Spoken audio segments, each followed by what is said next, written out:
Welcome home to philosophy, where we wonder about everything and anything is possible. Hi, I'm Dr. Robert Corey, the Laughing Philosopher. Life is complicated. The world is complicated, and you are complicated. Figuring out how to live a happy, meaningful life, guided by wisdom and reason, is not easy. Is life a game? What is love? Should I fear death? Is this a just world? Almost from the moment of birth, you've been told how to behave, how to fit in, and how to fulfill other people's expectations. You fear that you will lack importance or cease to exist in the lives of others if you think for yourself and question the rules and roles you've been told define you. Wisdom and reason will remove this illusion so you can live authentically in the world around you, find your true purpose, and become your real self. Welcome to episode number 86. Are you awakening Jung's shadow to ignite your creative superpowers? How well do you know yourself? Can you answer these simple questions? What compliment do you like to receive the most? Is it more important to you to love or be loved? Would you steal to feed a starving child? What worries you most about the future? What do you need to change about yourself?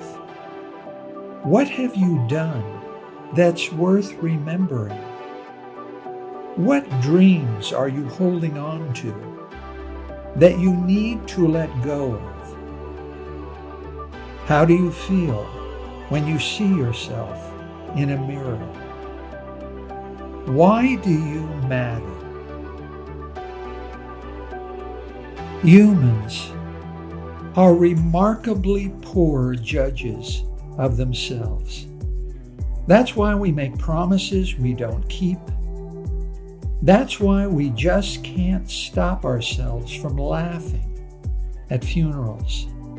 That's why we are very poor at predicting how we will feel and react in new and unfamiliar situations. We just don't know ourselves well enough, so we're not very good at anticipating and predicting our own behavior. We don't know who we are, so we don't know what to expect from ourselves. So we get it wrong. We overestimate.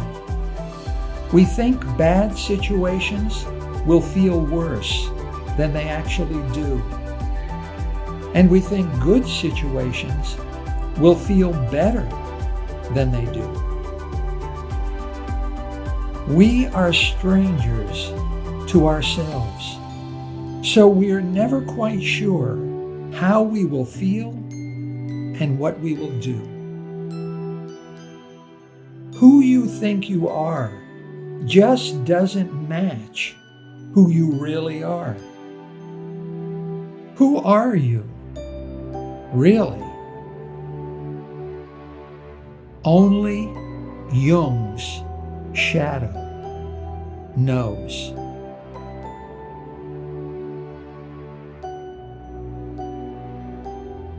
Socrates said, "To know yourself is the beginning of wisdom." In order to be true to yourself, you have to know yourself. You have to understand yourself fully. Understand your own strengths and limitations, fears and desires, wants and needs, and interests and expectations. You need to perceive yourself as an object of reflection and knowledge, not as an I, but as a me. When you think of yourself, what do you think about? Your starting point is ignorance. Who are you? No, that's not who you are. That's who you were told you are. Who you think you are is just who you were told you are, not who you really are. All you know about yourself is who you were told you are. Everything you think you know about yourself has been told to you by someone else. Who are you before you were told who you are? There is no mirror to reflect who you are. Just as the eye cannot see itself, the only way for you to see yourself is indirectly, as you are reflected in the minds of the people around you.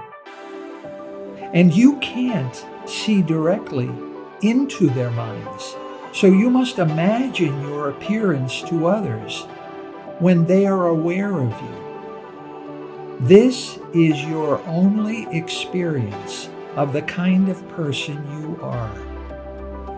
You don't really see who you are, and you don't really see who other people think you are.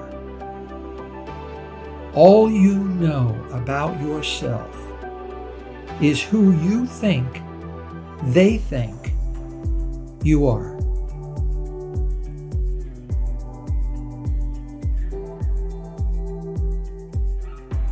Why is it important for you to know yourself? Isn't the person who is trying to know and the person who is being known the same person? Why did Socrates think that self-reflection and self-knowledge are so important to your happiness and well-being? By understanding fully the kind of person you are, you will feel confident and independent. You will feel in control of your own life. Once you recognize that the most powerful person in your life is you, you won't worry so much about what other people think of you and the choices you make. You will feel empowered to make up your own mind about the most important of all choices: how to live. By understanding fully the kind of person you are, you will be able to make better decisions that are better for you. Seneca asked himself, "How do I know I'm making progress?" And he answered, "I am becoming a better friend to myself." No one cares more about you and understands you better than an old friend of your own age. By understanding fully the kind of person you are, you will feel strong and free to be true to yourself, and less concerned and stressed about other people's approval or disapproval. No one is more impressive than the person who doesn't need to impress others. Wherever he sits, becomes the head of the table. The approval of others feels good, but it can be taken away. Self-knowledge, self-acceptance, and self-love are inside yourself and can never be taken away.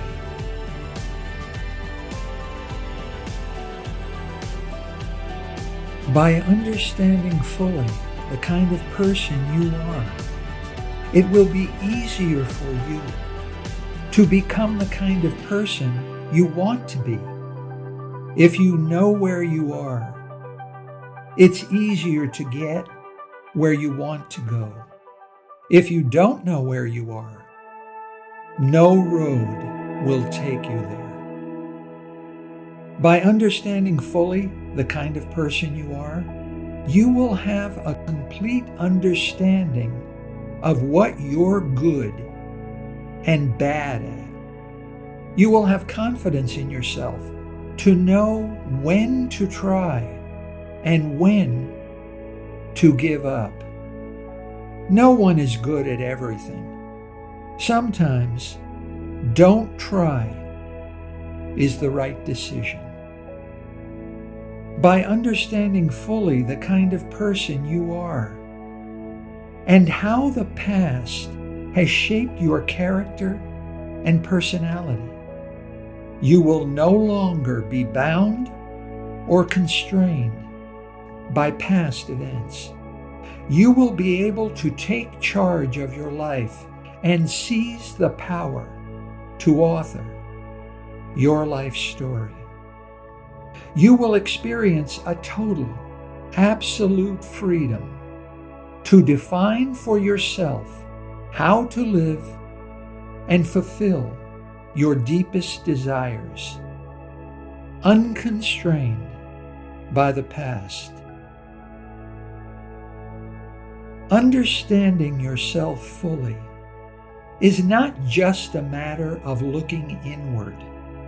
It means using the power of your individuality and uniqueness to claim authorship of your life. It means becoming your own supreme being.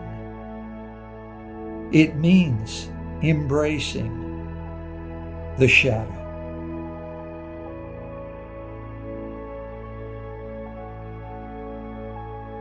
Carl Jung, the highly influential Swiss psychiatrist and philosopher, explained why most people are afraid to totally and completely embrace themselves.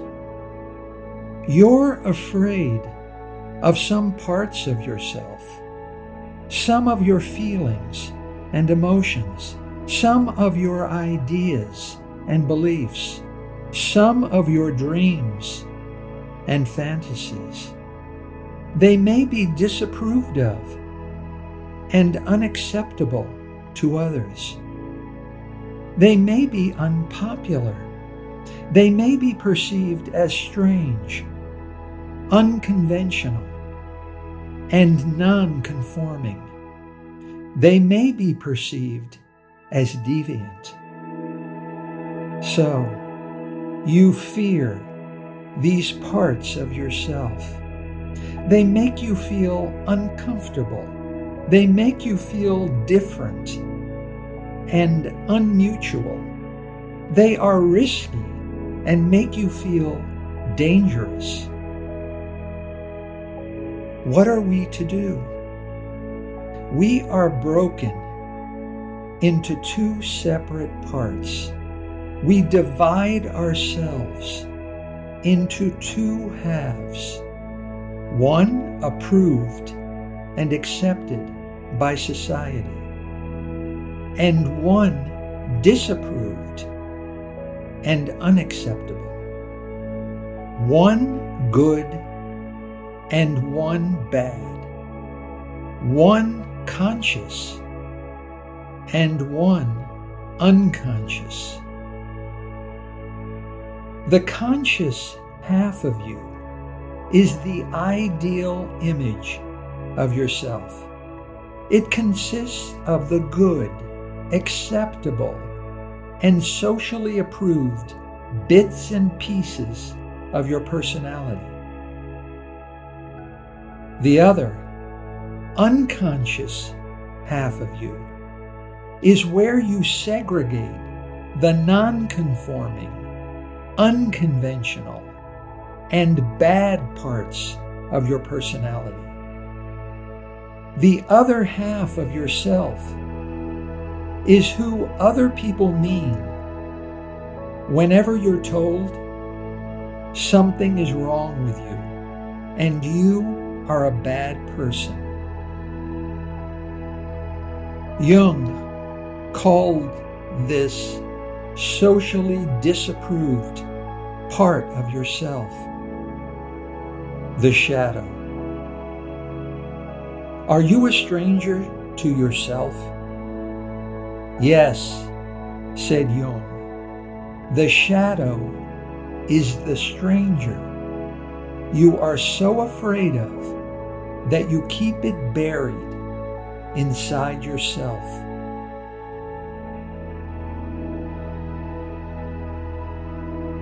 The shadow is bad, but it's good bad and not evil. The shadow is the home of your uniqueness and individuality.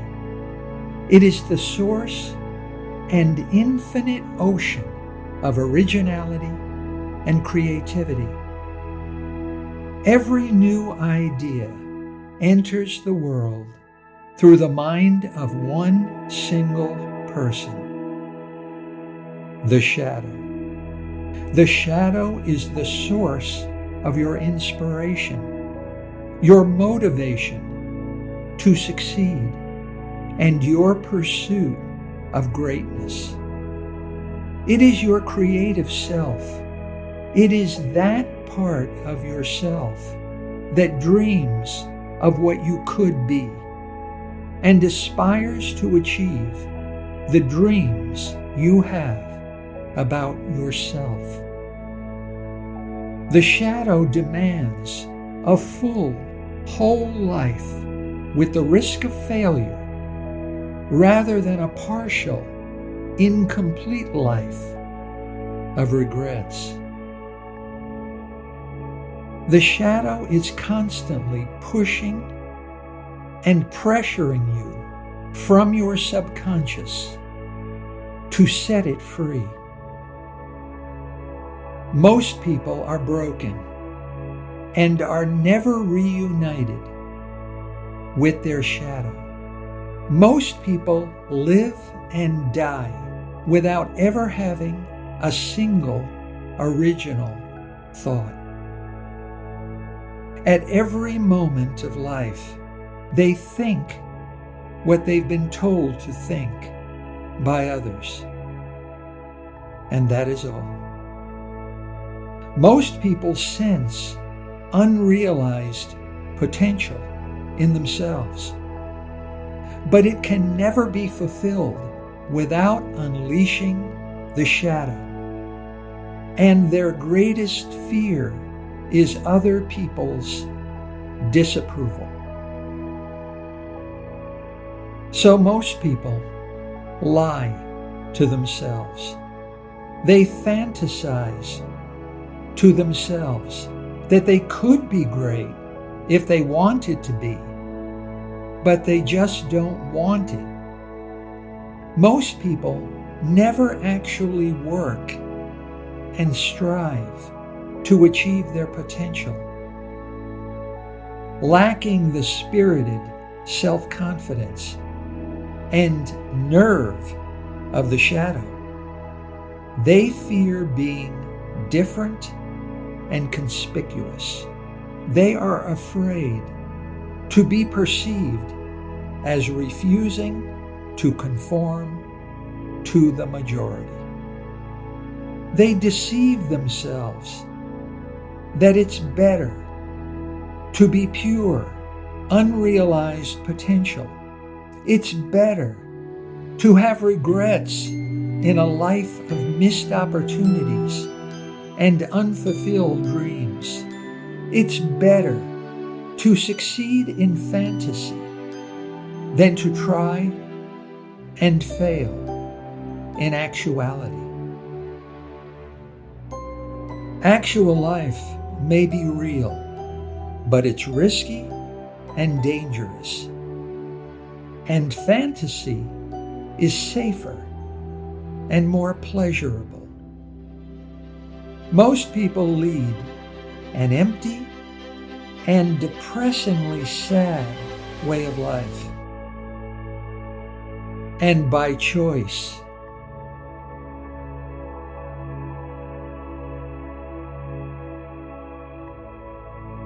Walter White, Breaking Bad's pivotal character, and one of the most iconic creations in television history, was an ineffectual high school chemistry teacher who embraced his shadow by ruthlessly becoming a kingpin figure in the illegal drug trade.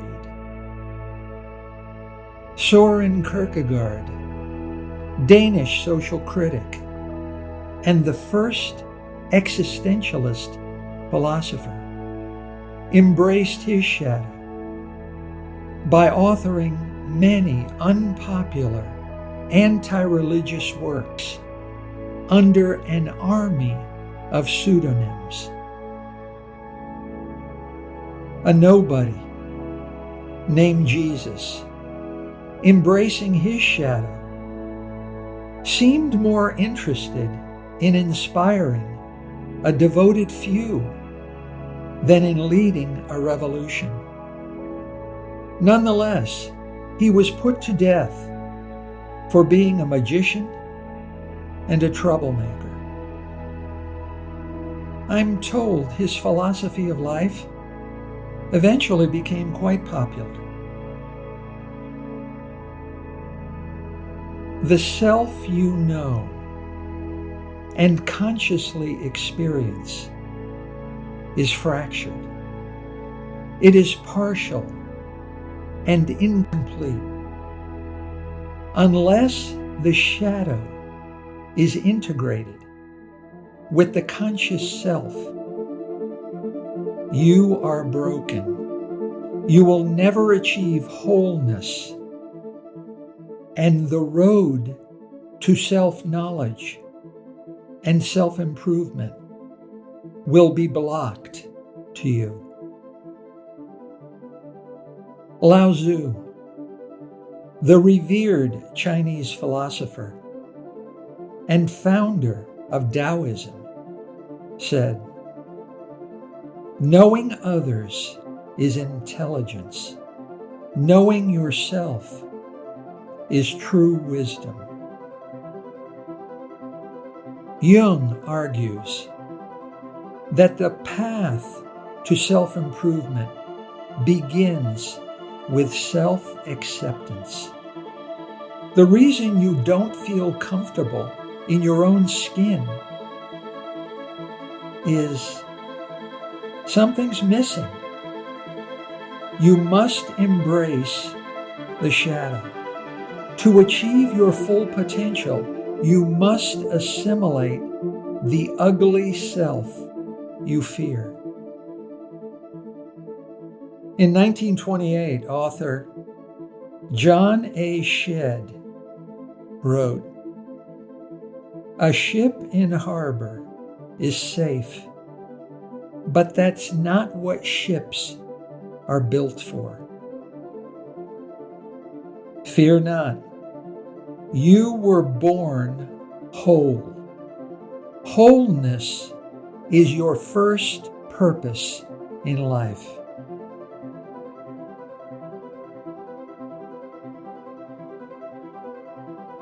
Do you have any questions? Yes. How do I free my repressed shadow and embrace it? How do I integrate my shadow with my conscious self? What is the key to unleash my hidden potential and ignite my creative superpowers? Is there a risk in liberating the shadow from its subconscious prison and achieving wholeness? In the next episode, episode 87, These and other important questions will be asked and answered. I warn you, it won't be pretty. It will be the ride of your life.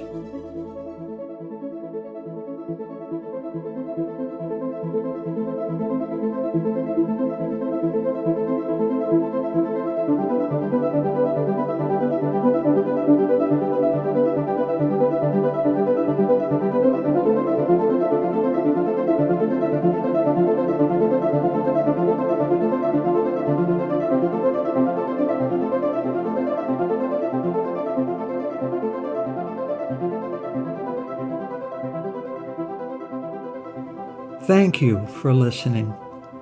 I hope you will take what you've learned and be a better person. Think for yourself. Question everything. Accept nothing that does not agree with your own reason and good sense. And I promise you, despite its sham and drudgery, you will get on pretty well in this crazy world. I'm Dr. Robert Corey. Until we meet again, be good.